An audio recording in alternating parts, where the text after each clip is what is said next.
YCP MLC Anantha Babu driver Subrahmanyam హత్య కేసులో పోలీసుల దర్యాప్తు తీరుపై ఆగ్రహం వ్యక్తం చేసింది సుప్రీంకోర్టు. మీ వల్ల కాదంటే చెప్పండి, సిబిఐకు అప్పగిస్తామంది. నవంబర్ 30లోగా ట్రయల్ పూర్తి చేయాలని ఆదేశించింది. ఇప్పటికే అనంతబాబు అజ్ఞాతంలోకి వెళ్లిపోయారు. పరారీలో ఉన్న అనంతబాబు భార్య కోసం గాలిస్తున్నారు పోలీసులు.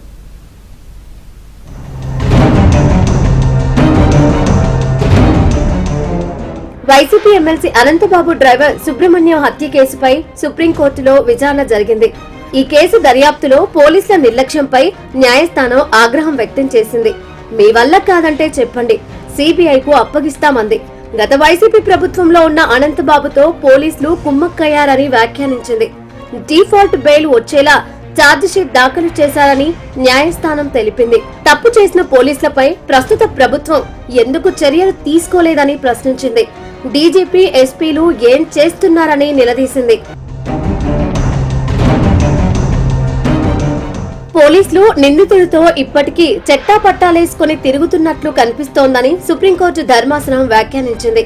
కేసు ట్రయల్ పూర్తయ్యే వరకు అనంతబాబు డిఫాల్ట్ బెయిల్ ను పొడిగించిన న్యాయస్థానం నవంబర్ 30లోగా ట్రయల్ పూర్తి చేయాలని ఆదేశాలు జారీ చేసింది.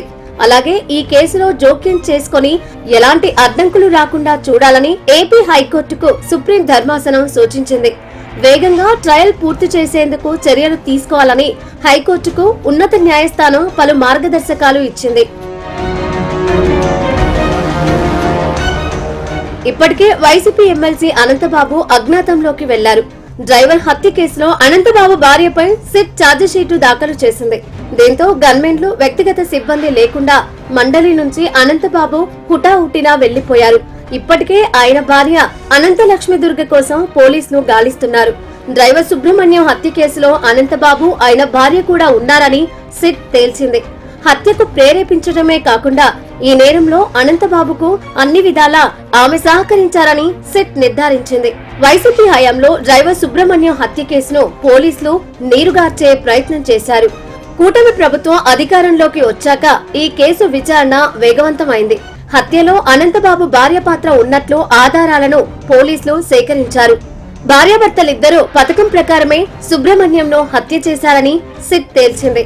హత్యకు ముందు అనంతబాబుతో కలిసి ఆయన భార్య అనంతలక్ష్మి దుర్గ కూడా కారులో వెళ్లినట్లు నిర్ధారించారు. కాకినాడ ఎన్ఎఫ్ఎల్ వెనుక గేటు సమీపంలోని డంపింగ్ యార్డ్ వద్ద డ్రైవర్ సుబ్రహ్మణ్యంను హత్య చేసినట్లు సీసీ ఫుటేజ్ ద్వారా పోలీసులు గుర్తించారు. అనంతరం మృతదేహాన్ని కారులో ఎక్కించి అనంతబాబు, ఆయన భార్య మృతుడు నివసించే శంకర్ అపార్ట్మెంటుకు పయనమయ్యారు. అయితే మృతదేహాన్ని కారులోనే ఉంచి అనంతబాబు, ఆయన భార్యను అపార్ట్మెంటులో వదిలి దుస్తులు మార్చుకుని అక్కడి నుంచి వెళ్లిపోయారు. అనంతరం రోడ్డు ప్రమాదం డ్రామా కోసం మృతదేహాన్ని ప్రైవేట్ ఆసుపత్రికి తీసుకెళ్లినట్లు పోలీసులు నిర్ధారించారు. అనంతబాబుకు నేర చరిత్ర ఉందని, పలు పిఎస్లో మొత్తం 17 కేసులు ఉన్నట్లు ఛార్జిషీట్ లో ప్రస్తావించారు. వైసీపీ ఎమ్మెల్సీ అనంతబాబు కేసులో సుప్రీంకోర్టు వ్యాఖ్యలపై న్యాయవాది ముప్పాళ్ల సుబ్బారావు స్పందించారు. బడుగు బలహీనులకు మనోధైర్యం ఇచ్చే విధంగా సుప్రీంకోర్టు వ్యాఖ్యలు ఉన్నాయన్నారు. అనంతబాబు ట్రయల్ విచారణ నిలుపుదల చేయండి అని చెప్పేసి సుప్రీంకోర్టును ఆశ్రయించాడు. సుప్రీంకోర్టు ఇవాళ చాలా స్పష్టంగా చెప్పింది. ఆనాటి పోలీసులకి రాజకీయ నాయకులకు మధ్య ఉన్న సంబంధాలు ఏంటో చాలా స్పష్టంగా చెప్పింది, విమర్శించింది. అసలు ఆనాడు సమగ్రంగా విచారణ జరపకుండా ఇంత దేశవ్యాప్తంగా సెన్సేషన్ కలిగినటువంటి ఒక దళిత యువకుడిని అతి కిరాతకంగా 33 గాయాలు, 3 అంతర్గత గాయాలతో హతమార్చి కారులో డోర్ డెలివరీ చేసిన సంఘటన మీద స్పందించింది. మళ్ళా హైకోర్టుకు కూడా ఎటువంటి ఆదేశాలు ఇవ్వడానికి వీల్లేదంది. ప్రత్యేక న్యాయమూర్తిని పెట్టి విచారణ జరపమంది. ఆ యొక్క కేసును కూడా ఛార్జెస్ కూడా ఏప్రిల్ 18వ తారీఖు లోపుగా ఫ్రేమ్ చేయమంది. సాక్షులను కూడా కంప్లీట్ చేయమంది ఆగస్టు 31 లోపు. అలాగనే విచారణ పూర్తిగా కంప్లీట్ చేయమంది నవంబర్ 30 ఈ సంవత్సరం లోపుగా షెడ్యూల్ ఇచ్చింది. అంతేకాకుండా హైకోర్టును కూడా ఆశ్రయించడానికి వీల్లేదని చాలా స్పష్టంగా చెప్పింది.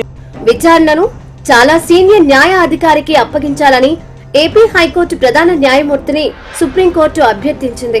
అభియోగాల రూపకల్పనను ఏప్రిల్ 18లోగా నిర్ణయించాలని, తర్వాత సాక్ష్యాల పరిశీలనను ముగించాలని తెలిపింది. ఏదైనా తదుపరి దర్యాప్తు అవసరమైతే మార్చి 31లోగా పూర్తి చేయాలని ఈ కేసు విచారణను నవంబర్ 30లోగా పూర్తి చేయాలని సుప్రీంకోర్టు ఆదేశాలు జారీ చేసింది. ట్రయల్ కోర్టు న్యాయమూర్తిని ఇతర విషయాల నుంచి విముక్తి కల్పించి ఈ కేసుకు ప్రాధాన్యం ఇవ్వాలని, అలాగే విచారణను నిలిపివేయడానికి ఎలాంటి ఆదేశాలు జారీ చేయకూడదని సుప్రీంకోర్టు ఆదేశించింది.